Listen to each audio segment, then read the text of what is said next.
This is Reviewer03 bringing you a video where I explain why Star Wars Episode 8 The Last Jedi is a horrible movie.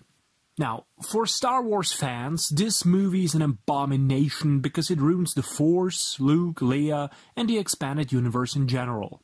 For normal people who knew nothing of the expanded universe, it's just a regular bad movie because it has unnecessary arcs, a stupid or non-existent plot holes, and no answers, and messy storytelling, and most of the things don't make any sense. Now, let's start with the unnecessary arcs. This movie is almost 2.5 hours long, yet around 1/3 of it is basically filler that adds nothing to the story. I'm talking about the Casino Planet and post-mutiny. Number 2, stupid and non-existent plots. The rebels are running away from the Empire, and Rey is trying to convince an old man to change. That's the plot of a 2.5 hour movie. Point 3, plot holes and no answers. The actions taken by the characters and the events happening in a movie have to be at least partially believable, and they have to deliver a satisfactory explanation for most things.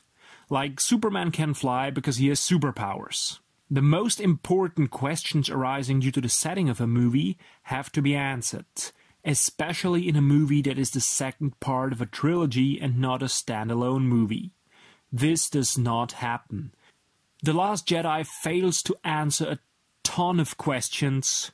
Here's just a few of them. How did the First Order take over the galaxy so quickly?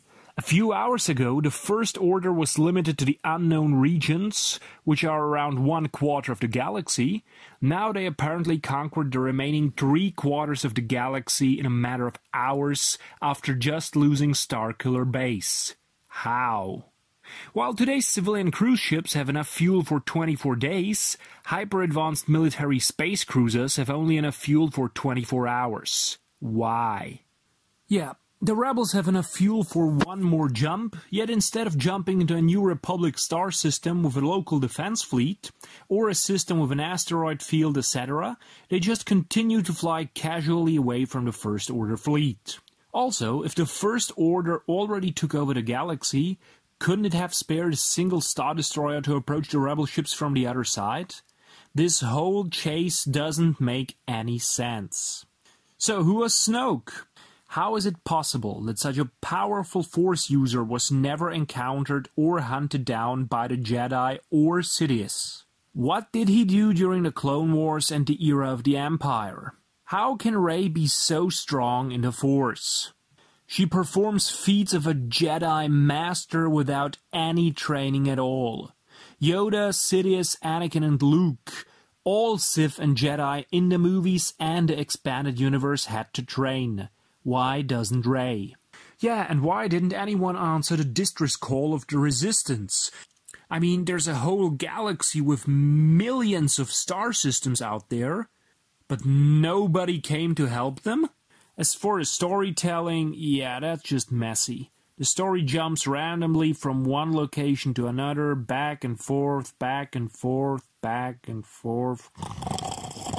Except amazing visuals and the occasional good scene, this movie is a disaster.